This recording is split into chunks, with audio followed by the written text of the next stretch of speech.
jewe ndi umucoach ndagufasha kwitahura ndagufasha kukwemera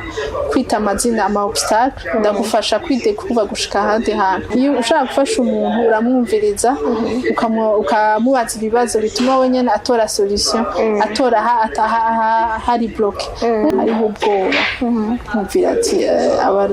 société burundaise nzoja kubigisha iki batazi ubwoba ukumva je doute est-ce que ça va marcher est-ce que hari umuntu uzokwempacta ubuzima bw'abandi umva nyene le jugement amaro n'abandi bantu baba bakwegereye bakubonye uko urahinduka ukuriga ivyo bintu ukamenga bariko barimoka rero ivyo vyarashobora au début narumva kamwe avuga ati sha ibintu biragoye byarashikukarira nk'uburi wenyene cyangwa ukavuga uti je vraiment ndabihebye j'en ai vraiment assez canke ukavuga uti j'en peux plus ndazi byarigeze kuba bigushikiye umuntu kunyuze ko kubadamu kurira ari ikintu gisanzwe cyane birashika umuntu akavuga ngo iki kintu ndiko ndakora si change on suppose que ça marche no kuvuga ngo nabikoze nk'ivya marche umva ari igihe batubwire faut pas abandonner ibintu byose n'igirane koko persevera kugira ngo ivyo bintu bishikeko hariho n'ibindi bavuga bati ibintu no kurikuramwe akarenge si ivy'iwawe umuntu yogira itandukaniro gute ingene bitandukanya gute d'abord il faut gutahura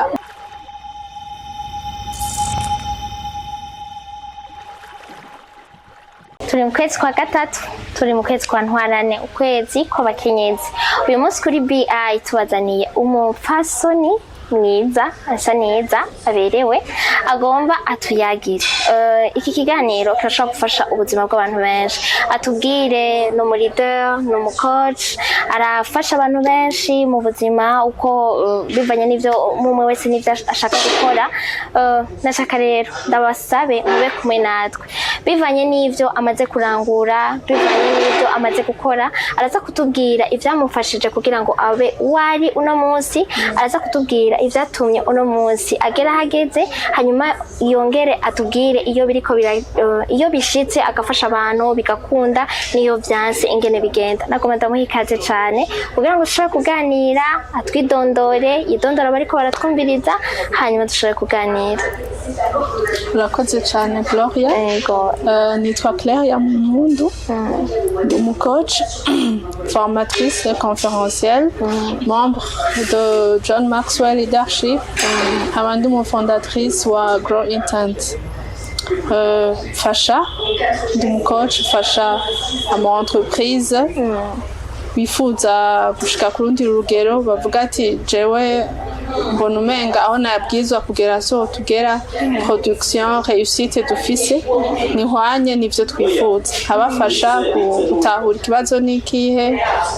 nkabafasha kwelabora plan twokoresha kugira dushike kuri resultat kanaka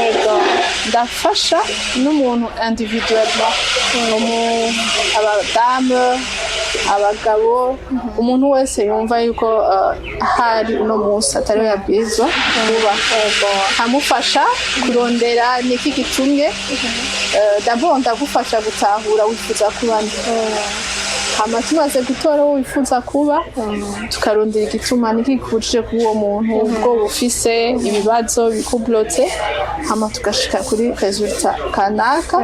ugashobora kuba wewe ugashobora kuba muri vraie version de toi-même urakoze cyane uko nayindi ko ndabibabwira ntushobora kugera hageze kugira ngo ushobore gufasha abantu udafise iyo wavuye antuka urafise aho wavuye urafise warigeze kuba nawe uduta nka twebwe canke nk'abandi warigeze kuba ufise ibintu bidatonze maybe ngira niko no bivuga ariko uno munsi warashoboye kuvyoyonda urashobora kubiha intumbero kugira ngo ushobore gushika aho wifuza ariko imbere yuko dushika kuri ivyo byose kuri iyo parcours nashaka mbaze Claire ya Muhimpundu ninde imbere yuko haba uwo muntu yarinde yarameze gute urakoze cyane imbere yuko ntahura icarico la croissance personnelle nari umumama nk'abandi bose, nari nubatse mfise n'akazi, mfise entreprise nkoramo, novuga ati narakora, namye ndi umuntu akunda gukora, namye ndi umuntu akunda kurondera ubuzima no kudandaza, ndamaze kudandaza kugerageza byinshi bigakunda ibindi bikanka. Rero nari umuntu arondera réussite hanze novuga uko nayidefinisa réussite ico gihe siko ndayidefinisa uwo munsi, kuva aho nashoboye kudekuvra John Maxwell Leadership, nayidekuvre par rapport y'umudamu yari umumembre nawe agira amasession de coaching, ndi muri conference y'abadamu ndagira contact nawe ndatahura coaching, aramfasha cyane, aranyugura amaso, ndiga ndatahura yuko aho nari ndatariho nabwirizwa kuba ndi, ndatahura yuko uko ndefinisa réussite siko, kubera ko narondera réussite hanze, ariko nca ndariyo ndagira visite de moi-même, ndadécouvra kubaho intentionnellement, ndadécouvra kugira la conscience de soi-même, nkangurira niko novuga. Urakoze. Mugabo urumva nturiko no kuvuga yuko watubwiye waciye ku mayange mu bisanzwe, ariko ndashaka kumenya kugira ngo watubwiye ko ari umumama wari wubatse, wari ufise n'akazi keza, no kuvuga numva umenga umwigeme wese umukobwa cyangwa umwigeme afise ivyo bintu numva umenga abakwije. Iki kiwe kuri wewe catuma wumva umenga aho wari umaze guhura n'uwo mumama, kuko niki tudabo cyatanguye kukubwira yuko eske mutarahura wari uzi yuko hari ikintu kibuze muri wewe, hari aho utarashika, niba naho umaze kuhashika ko twebwe twumva umenga wari ufise ibikwiye, bien sûr niba ufise umugabo ukagira abana ukagira donc urafise urugo urafise abana usi urafise akazi keza, wari ubuze iki cyotuma wumva umenga hari ibindi bintu uri kurarondera? Nkija muri iyo conference nariko ndondera ubumenyi nyene kwiga, ndakunda kwiga, ndakunda gusoma ibitabo, kumenya bishasha. Uwo mudamu agize iyo témoignage numvise, nasanze hariho namwiyumvisemo, je me suis vue à travers elle, ndumva iyo décision yafashe, kuko nawe yarafise akazi kenshi ari stable, yakora muri banque, urumva ari mu cadre, yarameze neza. Mugabo numvise iyo témoignage yiwe ndavuga ati ok, birashoboka yuko umuntu aba muri zone de confort akagenda ahandi hantu vyagenze gute, numva amatsiko, numva curiosité. Rero ico novuga ati ego naje nabona nyene ntaco nari mbuze en general, nabona ati ubuzima busanzwe ndabufise nk'umudamu, mugabo narumva muri je ko hariho réussite ntarashika, ko hari ahantu hagati yaho namaze kugerageza ibitari bike, utu business ni tutari duke, nkadandaza iki bikanka, nkaja muri iki. Rero ahanini nari curieuse yo kumva ni gute umuntu ashobora kwitahura, d'abord nkamenya est-ce que ivyo ndiko ndakora nivyo wanje,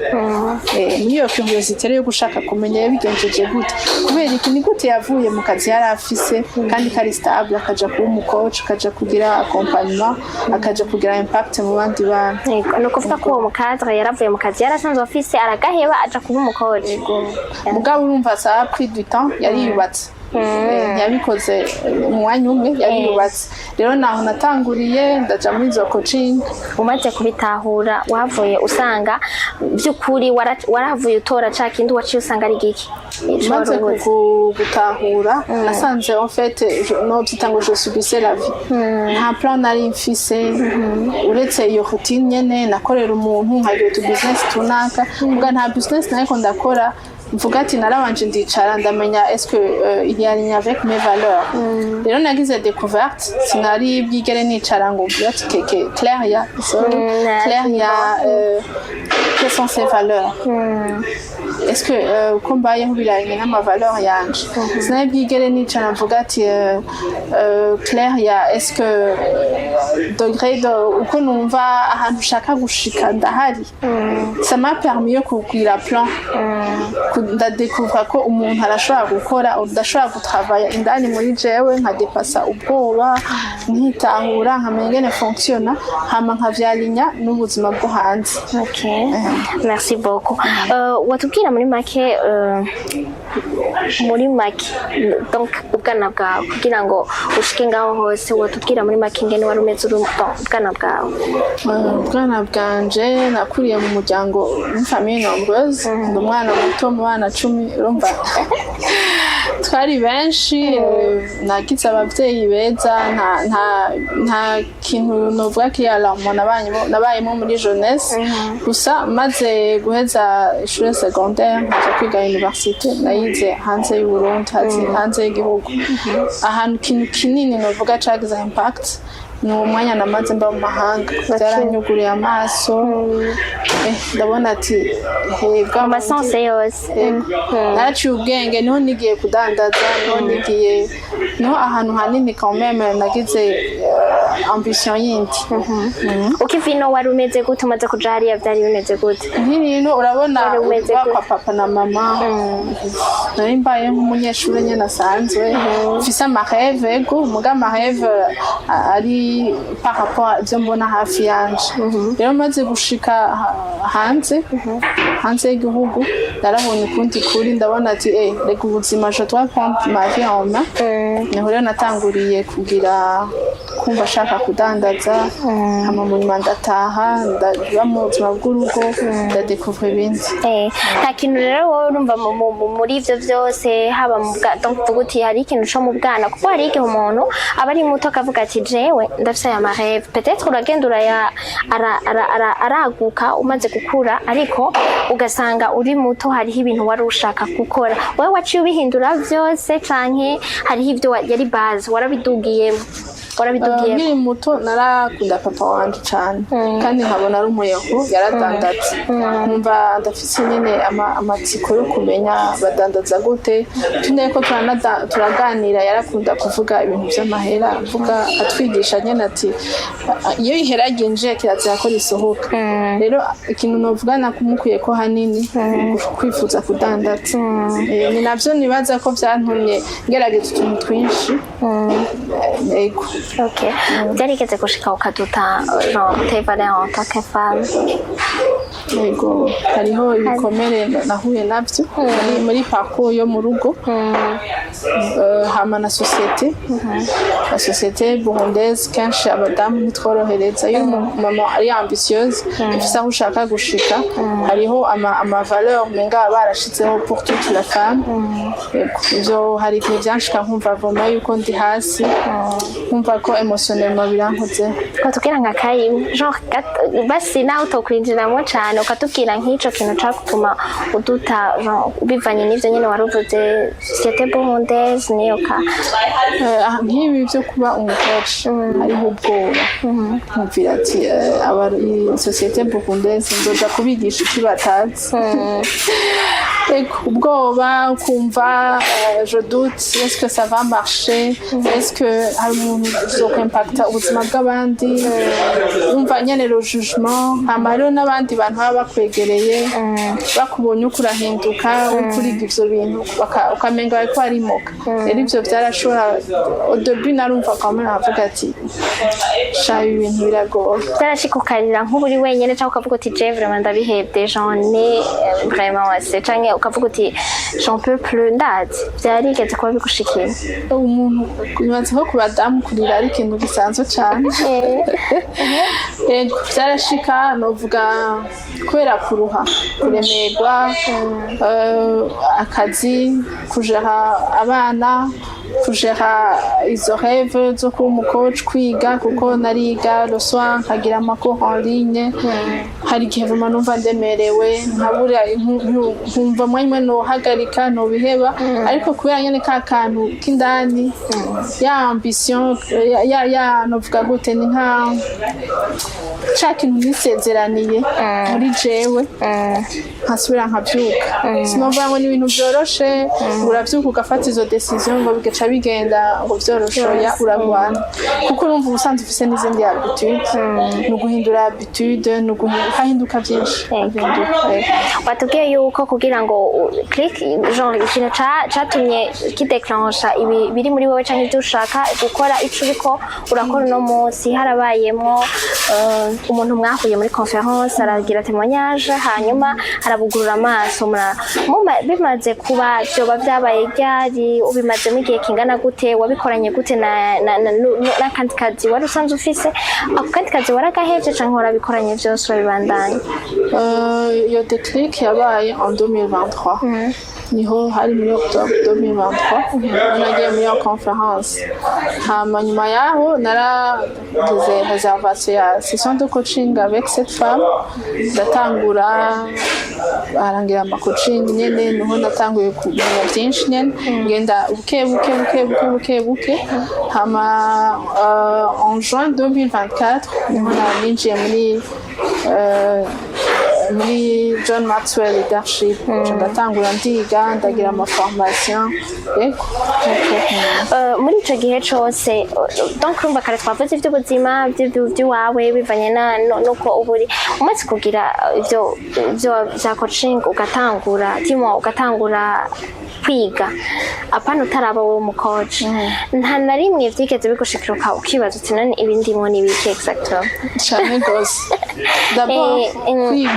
kwiga birazimvye ni investissement ndahicara nkiyumvira ati mu Burundi aya mahera ubwo sindayataye est-ce que jewe nzoshobora kweri gukora nk'umukoci ushobore kukubizana nk'umusaruro nkagira sorry ngaho nyine muri ico gihe ni mu gihe uba utanguye wowe ushaka kubikora en tant que coach ndiko mbaza avant yo gutangura kuba umucoach ukiciga wewe donc nta na nimwe byigera bikubaza wiyumvira wewe yego nararuha kuko urumva ni responsabilité nini kugira nige byasaba ko akenshi niga le soir abana bagiye kuryama rero n'abandusha hamurumva byaraba byinshi nkumva ndarushe nkumva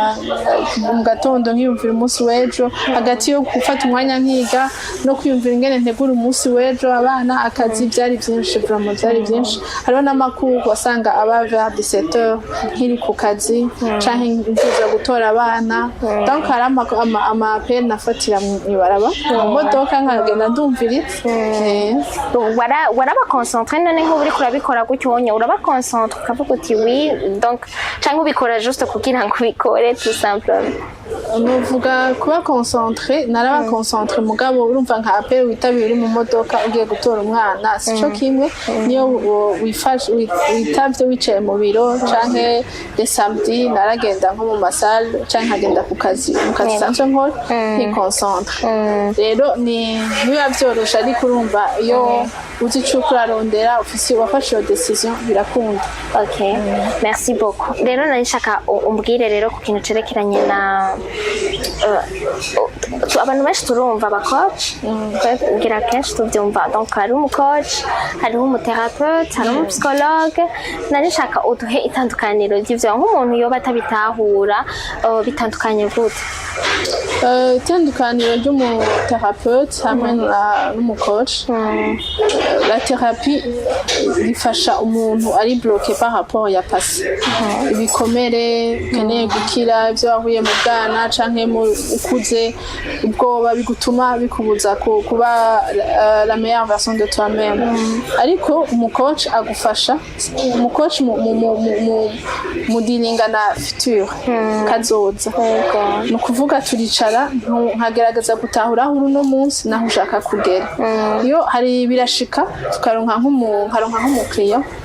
tukaganira nkasanga ibintu bimujije gutera imbere nibikomere bya kera atarakira muri ico gihe ndakorienta nkaguha ama contact y'aba thérapeute barahari hama rero uwo gafata decision yo kugenda muri thérapie akenshi nk'umuntu abishoboye ari déterminé cha dukorana iyavuye niho cha twicara tukamu coaching kirashike kuri resultat X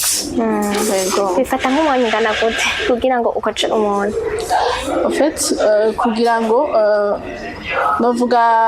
la clé urufunguruzo kugira ngo ushobore gukoca umuntu bigire resultat nuko uwo muntu aba ari coachable d'abord il faut que wewe wafashe decision hari abantu batari coachable ego umuntu atari coachable n'umuntu atabishaka umuntu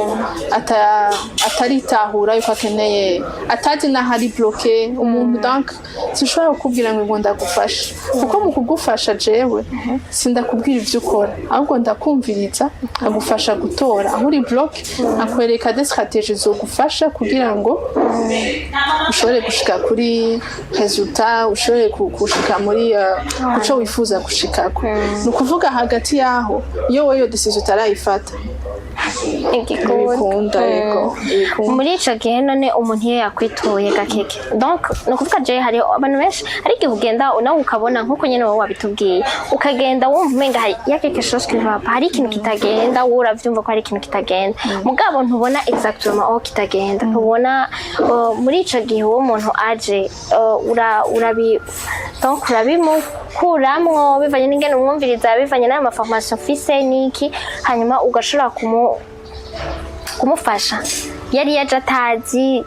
na kimwe atazi aho agwaye basi navuga ko aje kwitura umuganga ntuzi aho ugwaye wowe ushaka kumenya tudaba aho ugwaye hanyuma ugashaka gukira yego birashoboka cane birashoboka turaganira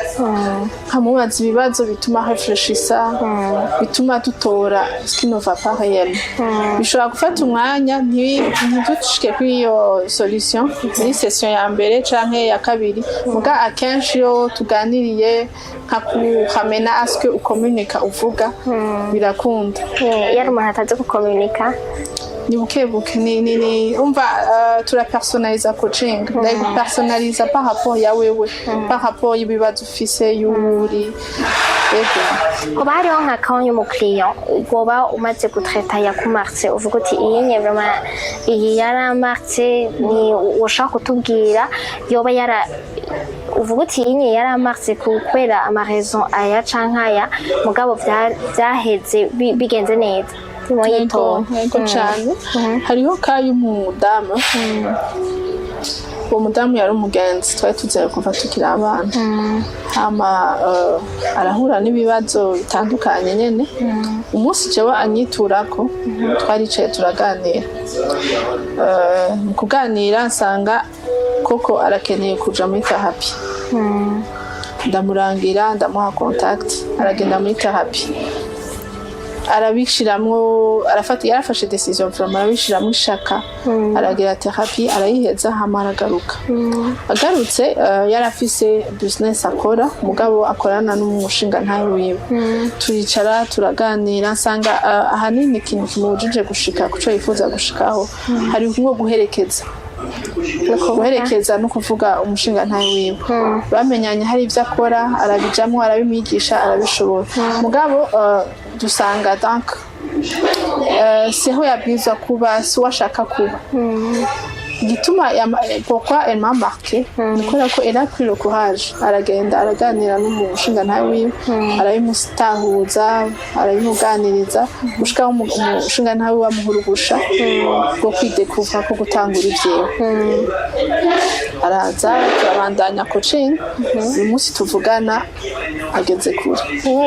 arageze kure novuga ko vraiment marqué non seulement ko yana umugenzi ndamuzi kuva tukiri abana turazinanye yarambonye mpinduka nanje namubonye ahinduka ego iyo bimaze kuba bigenze gutya nayo bigera bishika nk'ubunye abantu mubana canke nk'ivyo nyene dufate nk'arika y'umufasoni umushinga ntayo wiwe akamubera intambamye bikanka ko ashobora nk'ubunye kuza kubwira umushinga ntawe ngo ushaka guhagarika ibintu mwariko murakora hari abavyumva arona batavyumva muri ico gihe bica bigenda gute naka nk'iyo bimaze gushika ego hari amaka asa nkayo muri ico gihe urumva jewe nk'umucoach ndagufasha kwelabora ama strategie hama ukagenda ukaganira hari igihe bikunda hari igihe vyanka hari n'abatagaruka donc hari igihe utamenya ko vyakunze canke vyanse ntagaruke jewe nkakora nk'umucoach kuko hari nk'ivyo mba mbwirizwa kumurungikira ivyo namwemereye nka resume ivyo twashiyemo nkabikora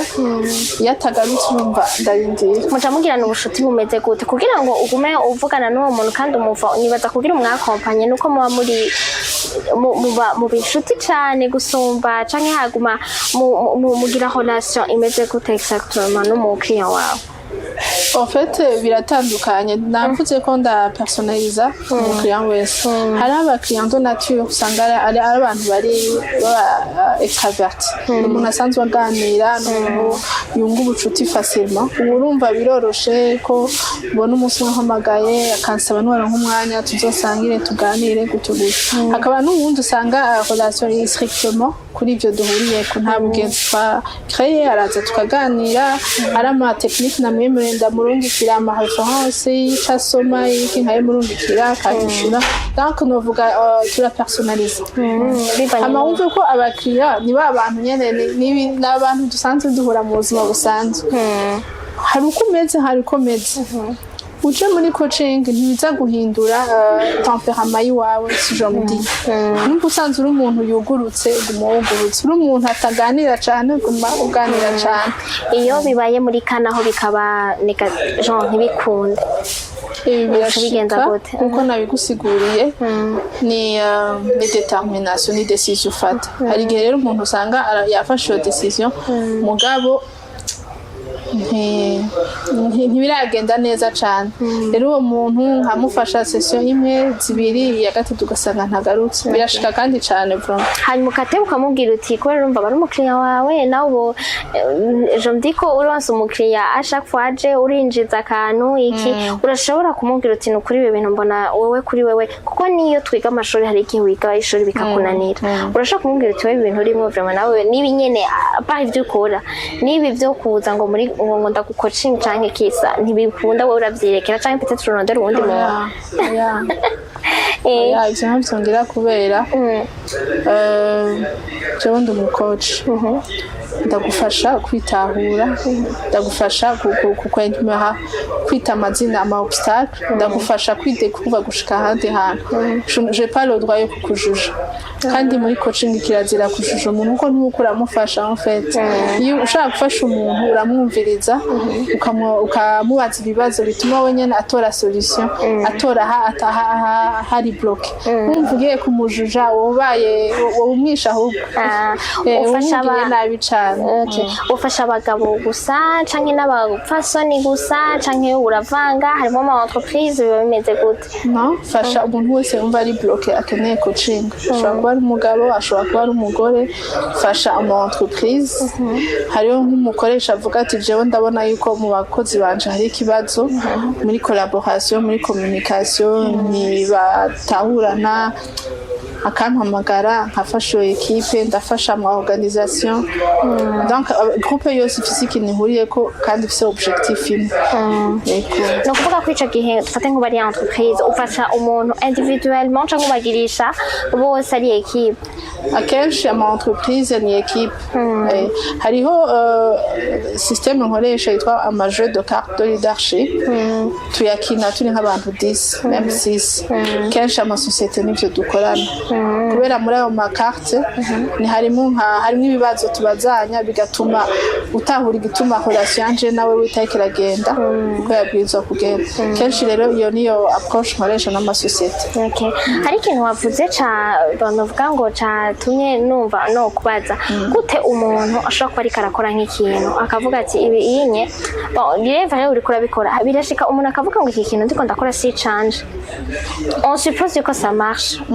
no kuvuga ngo nabikoze nk'ivya marche umva ari igihe batubwire faut pas abandonner ibintu byose n'igirane koko persevera kugira ngo ibyo bintu bishikeko hariho n'ibindi bavuga bati ibi bintu no kurikuramwe akarenge si ivy'iwawe umuntu yogira itandukaniro gute ingene bitandukanya gute d'abord il faut gutahura ama valeur ya Gloria na valeur za Claire yazatandukanye rero kugira uvuga uti jewe ndiko nkorera ibintu vy'iwanje nuko umenya te valeur ukazita amazina hama ukaraba ko ivyo ukorakora biri alinye na wewe par exemple nufatira nko kubavoka kenshi abantu bakurikirana ivy'abavoka usanga ari abantu mu mavaleur yabo harimo nta support à injustice nukuvuga uwo muntu yatahuye d'abord yuko l'injustice ça me parle pas ntashobora gukora ahantu hari injustice aguma no mu buzima bwiwe azokwiga ibijanye no gushiraho justice iyo ni valeur kuri we ikomeye cyane rero nico tuvuga ati kugira ngo umenye ati je ndiko nkora ivy'iwanje banza witahure urumva mbese réussite yawe le degré de réussite ihagaze kuri degré ya y'ugutwara kwawe yo kwitahura nimba dufate degré de y'ugutwara kwawe iri kuri 6 abo utwara bari ba 5 ntibashobora kuja kuri 7 ni ukuvuga yuko aho ni mu by'uburongozi kugira urongore neza wowe Gloria ubanza kwitahura ubanza guhinduka ubanza gushira urutonde mu vyawe amugashira urutonde aho ukorera mu gutwara ntushobora gutwara neza iyo wowe udatunze muri wewe sinzi ko nahura neza ni ukuvuga degré de réussite iwawe izojana na degré ya leadership iwawe si tu comprends bien ndabitahura mu Burundi canke muri Afrika hari igihe twumva ibintu nk'ivyo tukumva umenga n'amajonge twavuga gute ibi bintu ntibibaho n'amakaprice birafite ababigenewe eske wewe ivyo bintu ntivyigeze biba intambamye ngaha mu kazi kawe eske abantu baravyitabirira barabihurumbira inyuma yo kunyishura ico nashaka no kucamenya mbega ubona umuntu yarakeneye ko hari ababikeneye n'abandi batabikeneye canke byo babikeneye abantu bose mu Burundi biracagoye igituma bikigoye abantu benshi ntibabitahura kubera yuko iyo coaching kuri bamwe umenga ni na caprice kubera n'amahera byaje ndakwakire hariho amahera undi rero umenga nimba usanzwe udandaza ikintu kanaka umenga birakwiye ukeneye kuja kwa Claire yango gufashe akoriente ariko igituma bavuga ko naco inakenewe kandi itagenewe bamwe no kubera yuko iyo ugize coaching ibintu biroroha muri clarification ugaklarifiya icyo ushaka gushikako biroroha muri responsabilisation kuko coaching harimo responsabilisation ndakwigisha kuba responsable kurondera inyishu wewe kutabyitira kanaka kutabiha situation ngo mu Burundi ntiwohesisa hari ubukene ego ndavyemeye hari aho tutaragera muga nka wewe d'abord ushaka kuba gukora ba responsable tahura yuko ikibazo sivyo hanze ikibazo ni wewe muri wewe umeze neza muri wewe uradushaka ama uri bloqué niki yego rero coaching ntiyagenewe bamwe ahubwo ni umuntu wese akeneye gutera imbere mu buzima kandi biranoroha gutera imbere na coaching kubera yuko ugenda uzi yuko uraje ukaca mu nzira yo igira higushitse abantu batigeze bagira coaching batigeze baciyemwo bashoboye kugera barahesisa ariko urumva ubuzima nswa burakwigisha mu kudandaza urahomba ukunguka ugahomba ukunguka ugabona none iyo ugize iyo coaching ukagenda ukadandaza uzi d'abord iki kintu ndiko nakora nici wanje guhe n'amavaleur y'uwanje biratandukanye sico kimwe ndumvikana amakamu treta rero abarayahe naya ni juste gufasha umuntu kugira mu byo budandaji mu byo amaka atandukanye mu treta naya dutreta amaka yose niko novuga kuko turafasha umuntu individuellement ubwiwe tukanafasha n'amasosiyete adandaza ama organisation donc il suffit ko ari groupe imwe ifise les mêmes valeurs keneye gushika ahantu hamwe mu objectif imwe niko novuga merci beaucoup tuvuze ku by'uburongozi mbega uburongozi bw'abapfasoni donc leadership féminin na leadership masculine biratandukanye oya bitandukanye kubera uyu munsi abapfasoni baratwara amasosiyete baratwara ama organisation internationale nta na hamwe bitandukanye nta na rimwe ntabwo byorohera gusumba ko batubwira yuko dufate yuko abagabo baremewe banovuga ngo sinzi biri muri bo menga biri mu maraso eske twebwe ntibidusaba ko habamwo ingufu nyinshi ntibisaba gushiramwo ingufu nyinshi gusumba yego cyane biratandukanye ku bagabo ntawe byaremewe bamwe ariko ku bagabo biroroha rwose gusumba ku badamu kubera abadamu nyine dufise inshingano nyinshi hagiyemo muhira iby'urugo hama rero hagiyemo n'ukuntu turemye turi emotive rwose yego abagabo nabo yego bari orienté plus ku ma solution gusumba ku badamu rero gutwara k'umugabo biroroha gusumba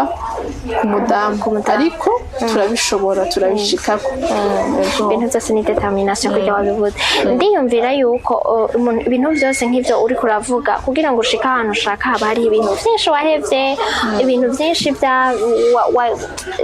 waragize effort nini ya quelque part nivyo niyumvira mbega ibintu byo kugira ngo ushobore ngo nka wewe wabibayemwo wigeze kubaho atavyo ubamwo harimo munyuma ukabijamwo ntaco byagusabye guheba mbega byama vyoroshe byari bimeze utubwire gato niba ataco nta bantu heba nta mwanya bigutwara nta amadefi makuru naya ntibyoroshe kubera guhinduka ni ukuvuga ni uguhindura habitude byo uko wahora ubaho ntibyoroshe na gato hama hagati yaho hari igihe ibyo urajamwo utaba abakwegereye bataba bariko baragutahura je novuga hari aho byanyoroye kuko ndafise abantu benshi ndafise umuryango nkunda ndafise umupartenaire antahura yambaye hafi ariko ntibyari byoroshe d'une autre manière kubera umwanya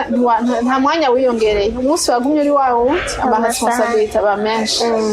urumva rero ntiba byoroshe ariko birashoboka ni determination hari icyo byatumye mpeba hari amaprogaramu ntashobora gufata birasaba yuko uva ku kazi kuko naho kazi sindagaheba ndagakora kandi ndagakeneye kuko niho naho kanshoboje gushika aho nshitse rero hariho byinshi nk'umuntu ashaka gufata nk'iyo porogaramu akavuga ati je nshaka kwicara kuri iyo porogaramu bimusaba discipline imeze gute point par point ukatubwira nk'uburero nka buno ukavuga uti umuntu atekereza kwitwara gutya hari ibintu atakigenderamo nk'ibi n'ibi nk'uburorero icyambere ni decision novuga ko ari decision igihe cyose ushaka kuva ahantu hamwe uja ahandi bisaba decision birasaba ko uba uri ufise clarification uzi aho icyo ushaka gushikako icya kabiri birasaba yuko ugira plan ukavuga ati jewe alandi nzokora iki par exemple nimba ubwira wige nzoparticipa kuri ko kanaka imara isaha bandi nzokora iki mercredi gutyo ukaba ufise un plan kanaka kugira ngo niyo plan yaguhamagara kubwira ati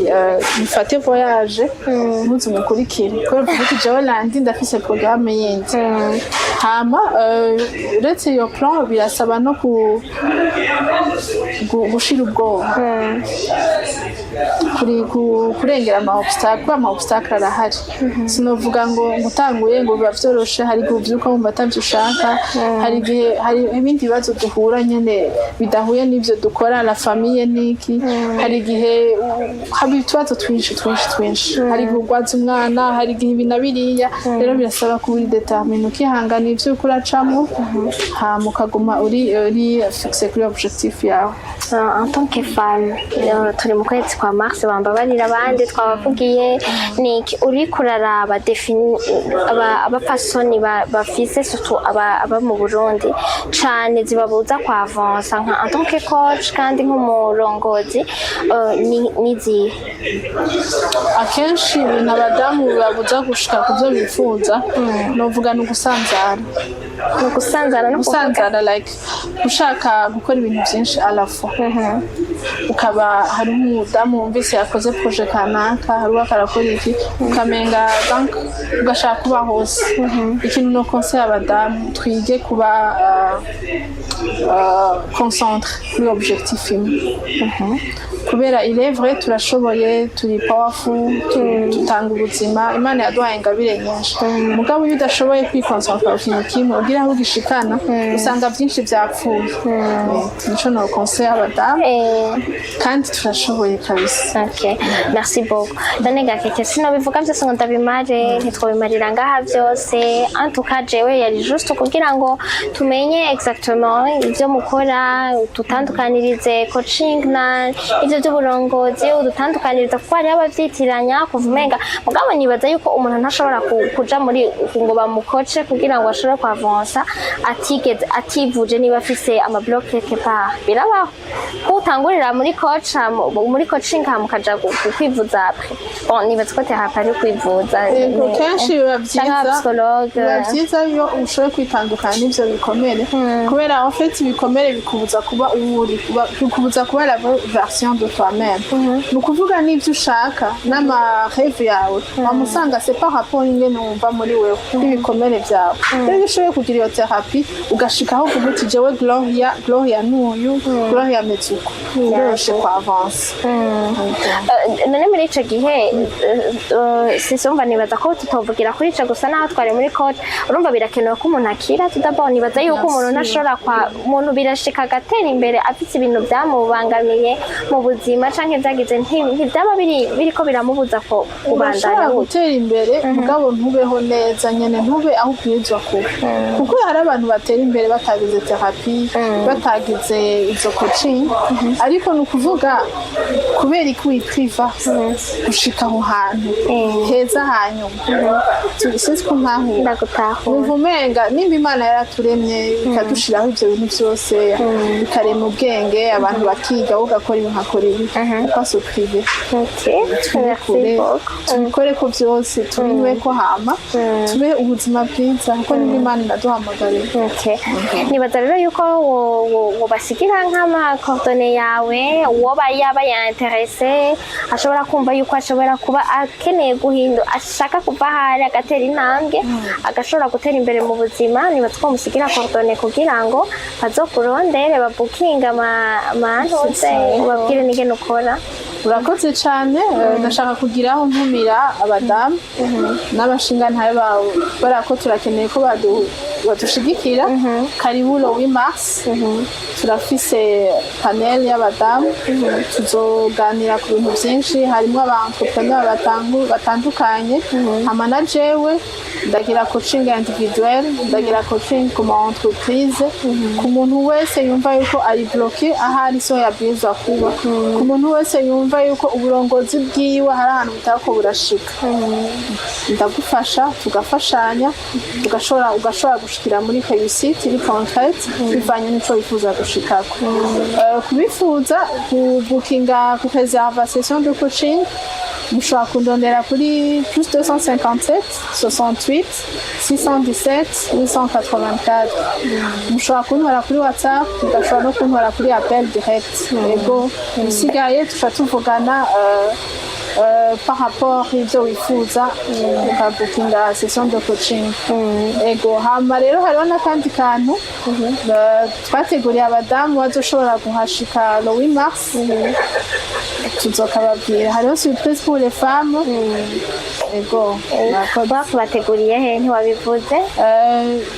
Twabateguriye kuri Ex-Pasha izotangura 15h. Ego keke turagushimiye sinzi ko arico noba nibagiye kubaza canke noba nibagiye kuvuga kugira ngo ushobora kugushikiriza amasezerano kugira tuzoca dusubira ikindi gihe. Numva no gushimira BITV mwakoze ku mwanya wanyu kuntumira twagize ibihe byiza kandi namwebwe kari muri coaching. Ego murakoze cyane nibaza yuko muratahura igituma namutumiye abantu benshi turakunda kwibaza yuko ukabona ibintu byawe bikunda canke vyanka ntubone exactement aho biriko birapfira cyangwa ukabona umenga nyene nkuko yabivuze ukabona umenga urasanzaye ntubona